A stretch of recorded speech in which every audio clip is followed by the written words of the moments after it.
Assalamu alaikum dear students. Welcome to our channel Innovative Leaders.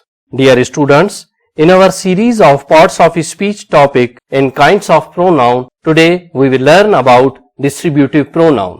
आज असीं distributive pronoun ज़मीर अफरादी बाबत सिखंदासीं. Distributive माना विरहाईंदड़. Each, either and neither are called distributive pronouns because they refer to the persons or things one at a time. They are always singular and as such followed by the verb in the singular. Each, either and neither खे distributive pronoun ज़मीर अफरादी सॾियो वेंदो आहे. ज़मीर अफरादी माण्हुनि या शयुनि खे इनफरादी अकेले तरह या जुदा मेड़नि जी सूरत में ज़ाहिर करे थो. यादि रखो त ज़मीर अफरादी डिस्ट्रीब्यूटिव प्रोनाउन सां हमेशा सिंगुलर वर्ब फ़इल वाहिद इस्तेमाल थींदो आहे. Some more points about distributive pronouns are: these distributive words are normally used with singular nouns and are placed before the noun. उहे अफरादी लफ़्ज़ each, either ऐं neither आम तौर ते सिंगुलर नाउन सां इस्म जे अॻियां इस्तेमाल थींदा आहिनि. Each, either and neither can be used with plural nouns but must be followed by of. Each, either ऐं neither खे असीं प्लूरल नाउन सां सिर्फ़ तॾहिं इस्तेमाल करे सघूं था जॾहिं उन्हनि लफ़्ज़नि खां पोइ of बि इस्तेमाल थियल हुजे. They express how something is distributed, shared or divided. उहे लफ़्ज़ ज़ाहिर कंदा आहिनि त कंहिं शइ खे कीअं विरहायो वियो आहे. हाणे असीं मुख़्तलिफ़ मिसालनि जी मदद सां each, either ऐं neither जे इस्तेमाल बाबति पढ़ंदासीं. सभ खां पहिरीं असीं each जे इस्तेमाल बाबति पढ़ंदासीं. Each is a way of seeing the every member of a group as an individual. Each group जे हर मेंबर खे इनफरादी तौर ते हिकु अलॻि फ़र्द जी हैसियत सां ज़ाहिर कंदो आहे. For example, each child received a book. हर हिकु ॿार खे हिकु किताब मिलियो. इन सेंटेंस में each शागिर्दनि जे मेड़ मां हर हिकु शागिर्द खे अलॻि करे ज़ाहिर करे थो त हर हिकु ॿार खे हिकु किताब मिलियो. जेकॾहिं अवां हिन सेंटेंस जे स्ट्रक्चर ते गौर कंदव त जीअं असीं अॻे पढ़ी आया आहियूं त उहे डिस्ट्रीब्यूटिव प्रोनाउन्स आमतौर ते सिंगुलर नाउन खां अॻु इस्तेमाल थींदा आहिनि. हिन सेंटेंस में बि ईच सिंगुलर नाउन चाइल्ड खां अॻु इस्तेमाल थियल आहे. नेक्स्ट एग्जांपल आहे each of the children received a book. ॿारनि मां हर हिक खे हिकु किताब मिलियो. उहो सेंटेंस पिण हर हिकु ॿार खे इनफरादी तरह ज़ाहिर करे थो ऐं उन जो मतिलबु पिण फर्स्ट सेंटेंस वारो साॻियो आहे. पर सेकंड सेंटेंस जो स्ट्रक्चर फर्स्ट सेंटेंस खां मुख़्तलिफ़ आहे ऐं ईच सां गॾु ऑफ इस्तेमाल थियल आहे. उन खां सवाइ प्लूरल नाउन चिल्ड्रेन पिण इस्तेमाल थियल आहे. यादि रखो त असीं डिस्ट्रीब्यूटिव प्रोनाउन्स ईच, आइदर ऐं नाइदर सां प्लूरल नाउन्स तॾहिं इस्तेमाल करे सघूं था जॾहिं उन्हनि लफ़्ज़नि सां गॾु ऑफ बि इस्तेमाल थियल हुजे.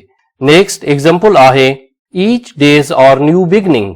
उन सेंटेंस में ईच सां गॾु प्लूरल नाउन डेज इस्तेमाल थियल आहे ऐं प्लूरल वर्ब और पिण इस्तेमाल थियल आहे. पर ईच हमेशा सिंगुलर हूंदो आहे ऐं उन सां गॾु हेल्पिंग वर्ब हमेशा सिंगुलर इस्तेमाल थींदो आहे. तंहिं करे उहो सेंटेंस ग़लति थियो ऐं सही सेंटेंस थींदो Each day is a new beginning. हर ॾींहुं हिकु नई शुरूआत आहे. उमीद त तव्हां ईच जे यूज़ेज खे सुठे नमूने सां समझी विया हूंदा. ही कुझु वधीक एग्जांपल्स आहिनि जिन सां अव्हां जो कॉन्सेप्ट अञा बि वधीक क्लियर थींदो. Each of us has a car. असां मां हर हिकु वटि हिकु कार आहे.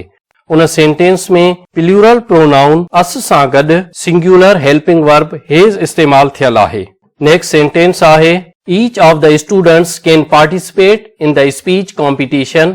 शागिर्दनि मां हर हिकु तक़रीरी मुक़ाबले में हिसो वठी सघे थो. Each of you has to attend the extra class. Each of them told a story. उन्हनि मां हर हिकु कहाणी ॿुधाई. हाणे असीं आइदर ऐं नाइदर जे यूज़ेज खे एग्जांपल सां समझण खां अॻु उन्हनि जे इस्तेमाल बाबति कुझु रूल्स पढ़ंदासीं. We can't use either and neither with more than two persons or things. Either and neither are concerned with distribution between two things. असीं ॿिनि खां वधीक माण्हुनि या शयुनि लाइ either या neither जो इस्तेमाल नथा करे सघूं.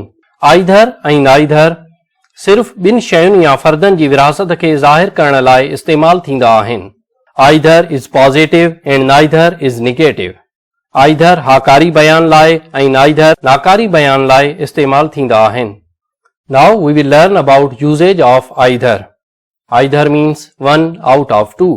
Either मतलब ॿिनि मां को बि हिकु. Either ॿिनि माण्हुनि या शयुनि मां हिक खे ज़ाहिर कंदो आहे.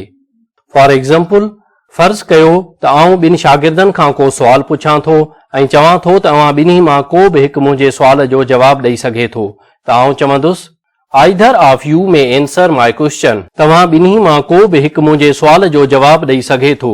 उन सेंटेंस में ज़ाहिरी तौरु ॿ लिखियल न आहे, पर जेकॾहिं either लिखियल आहे त असीं सम्झंदासीं त हिते सिर्फ़ ॿिनि फर्दनि जी ॻाल्हि थियल आहे. नेक्स्ट एग्जाम्पल आहे Either of you can help me in this matter. अव्हां ॿिन्ही मां को बि हिकु मुंहिंजी हिन मामले में मदद करे सघे थो. Next example Either of you can go. अव्हां मां को बि हिकु वञी सघे थो. Either team may win the game. ॿिन्ही मां का बि हिकु टीम मैच खटे सघे थी. Either answer is correct. को बि हिकु जवाबु सही आहे. हाणे असीं neither बाबति पढ़ंदासीं. Neither means not the one nor the other out of two persons or things. Neither is negative of either. Neither माना न ही न हू. ॿिनि माण्हुनि या शयुनि मां को बि न. Neither either जो negative आहे. Some examples of neither are Neither of them looks happy. उन्हनि ॿिन्ही मां को बि ख़ुशि नज़र नथो अचे. Next example Neither of the books is in English. ॿिन्ही किताबनि मां को बि किताब इंग्लिश में न आहे. Neither of them drives a car. उन्हनि ॿिन्ही मां को बि कार न हलाईंदो आहे.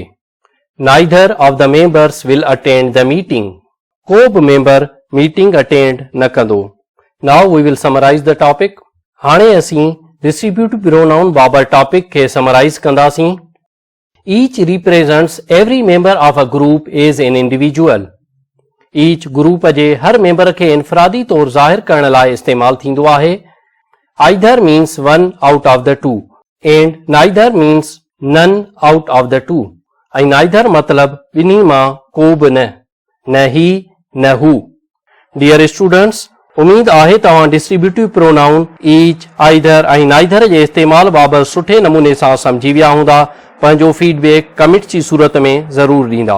दोस्तों जेकॾहिं ही वीडियो पसंदि आई हुजे त वीडियो खे ज़रूर लाइक कंदा ऐं अहिड़ियूं इंफॉर्मेटिव वीडियो ॾिसण जे लाइ असांजे चैनल इनोवेटिव लीडर्स खे सब्सक्राइब कंदा ऐं बेल जे आइकन खे प्रेस कंदा. थैंक यू वेरी मच दोस्तों.